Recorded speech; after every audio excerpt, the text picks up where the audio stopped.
Howdy dudes, welcome back to my RV. Today it is time to get serious. No more of this fluffing pillows and hanging pictures bullshit. Like Jon Snow said. But winter is coming. That's right, it is coming and it's gonna come hard. This is Ohio and God, Jon Snow is so sexy, dude. If you are a straight man or a gay woman and that guy does not make you question what you feel in your loins, there is not blood pumping through your body. That man is hot. Anyway, so today is about getting down to business. It's about MEP. So give me an M, give me an E, and give me a P. What's that spell? Nothing. It's an acronym for mechanical, electrical, and plumbing. So we're going to get down to business, and get down to business we shall. So let's go outside. Whoa, sorry, wrong one. Let's try that again, shall we?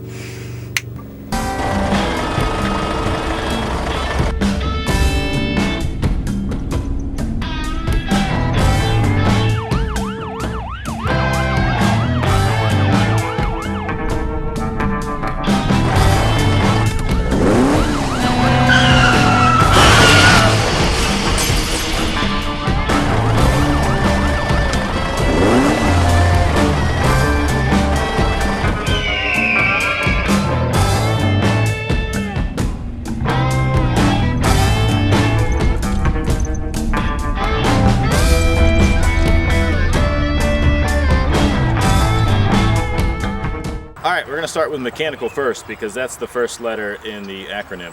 However, I don't intend on fixing any of that stuff today and or in the next couple weeks because it costs money. Number one of my mechanical problems is the carburetor.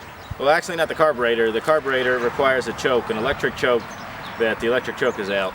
And also I'm going to get a Holley double barrel carburetor because it sounds cool to say Holley double barrel carburetor. That and you'll get a little bit more fuel efficiency. But it's a manageable problem. I either just put a lead pipe on the gas pedal when I start it up, or when it dies, I just put it in the neutral and start it again.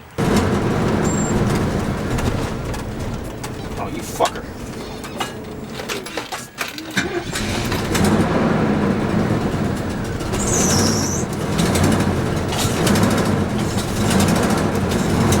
Again, manageable. The other mechanical problem is it stinks of exhaust when I'm in here, so I manage that by not breathing too much while I drive or putting the windows down. I will fix that, but some loud vehicles out here. I will fix that, but I may not fix that until after winter time when I get a little more cash. Also, I have a radiator leak, but I manage that by putting in some fluid when it leaks, which is not too hard to do. And the other problem I have is the hydraulic system. The front is fine, but the back hydraulics, when I was parked in the driveway one time, it rained a lot, and that and the wood they were on sunk down into the mud, and then the weight of the RV pushed it back, so they kind of broke. That's not a major issue because I boondock, so I'm not often putting the stabilizers, the levelers down. However, like let's say, I can't imagine any scenario, let's say they were like two adults, like just on top of each other, like aggressively, like in a wrestling type format. People outside of the RV might notice the RV moving around, so it'd be nice to have stabilizers in that instance. With that, I can't even imagine any other reasons I would use it. It'd also be nice if you had a flat tire, because you can just pump it down and use that as your leveling jack. So that's the mechanical side. So let's move swiftly on to electrical, something I will actually be addressing. Alright, the electrical system is slightly more complex. Alright, within the RV, you have a few ways to get power. There's the generator. Okay, hold on, let me back up. You got 3 batteries in the front. That's not a very good looking battery. You got 3 batteries.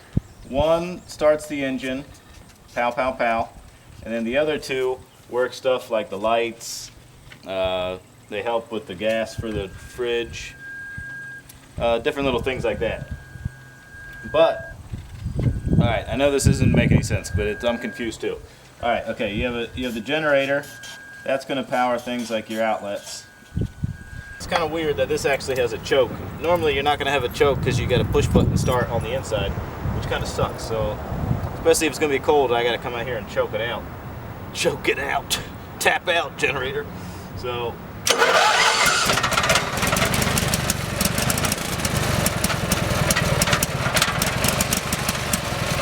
still sounds like hell.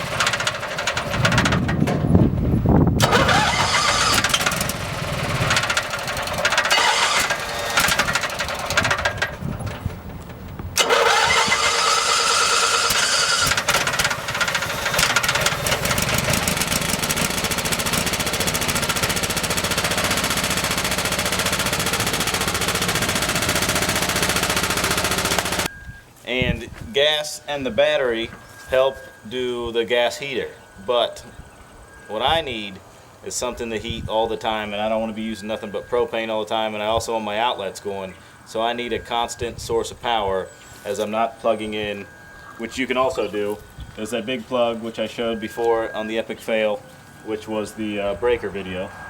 You can plug it in for something else, alright? So what I'm doing,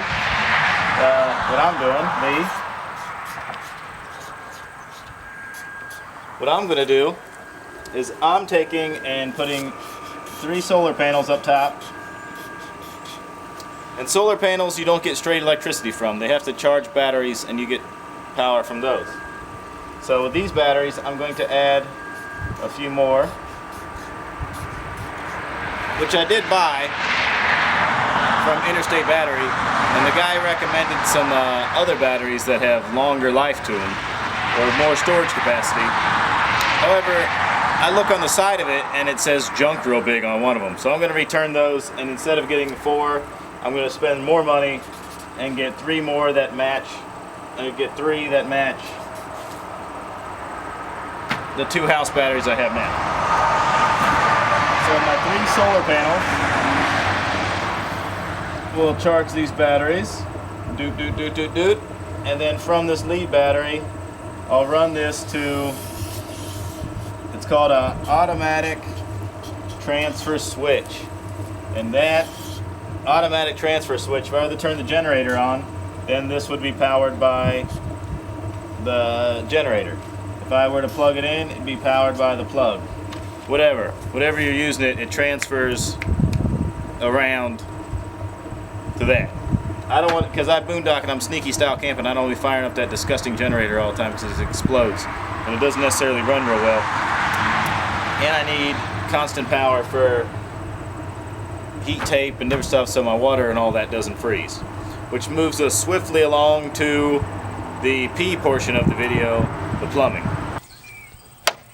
And once I get my solar and power running, this is my freshwater tank. This is it's what I drink in, it's what I shower in and wash my balls. It's what flushes the poop down the toilet. And you got all these water lines here, like this could, I don't know what that does. Oh, that's how I wanted to drain it. Yeah, so basically I need to get an outlet down here so I could have power to a tank heater. Drain this down so I can lift it up enough to put a tank heater underneath it, which that's going to be a lot of fun.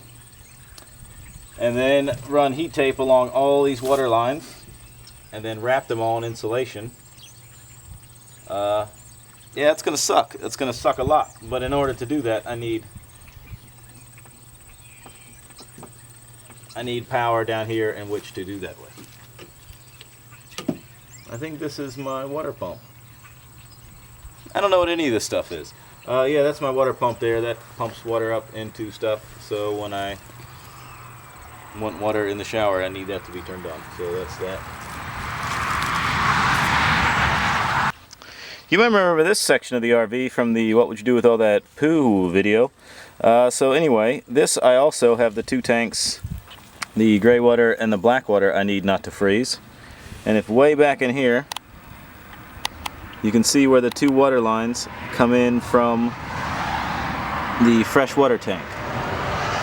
And they go up here. Those are also 2 drain lines.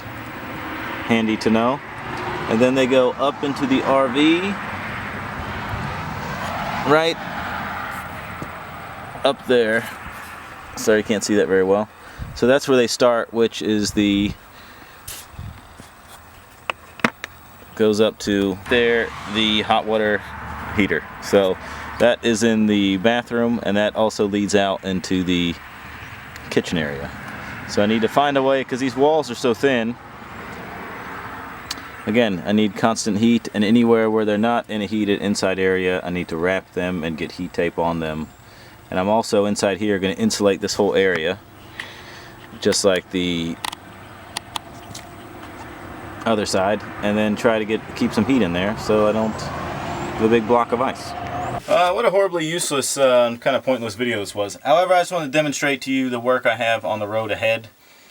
I was going to try to put the solar panels into this video, but that seems, I was looking at it, and that's a good bit of work, so I'm going to make that its own video for just watchability and usefulness to others trying to do solar panels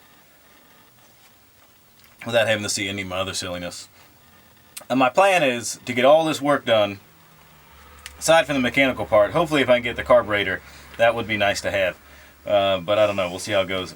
Because I got doing a comedy festival in Cleveland on like the 18th through the 22nd, something like that. In that ballpark, is like that Wednesday to that Sunday in November. And I know I'm in Ohio already, but Cleveland's about 5 hours away from this part of Ohio. It's a big state, and it gets a lot colder up there. They get that lake effect thing they always talk about. So I think I'm going to need it for that time of year and up there. So that is a motivating factor for me. Also, if you're in Cleveland, check out the show. But yeah, so I'm going to try to do that. If you have any advice or tips, or say, Luke, you're about to do something real stupid, please don't hesitate to comment below, because I could use that advice. And anyway, thank you guys very much. And again, any advice is welcome. All the advice I've gotten so far has been tip-top. I bought the batteries before someone told me to get all the same batteries, and then I looked it up and realized the Interstate Battery guy was just trying to sell me some bullshit. But I still got my receipt, so I can return those.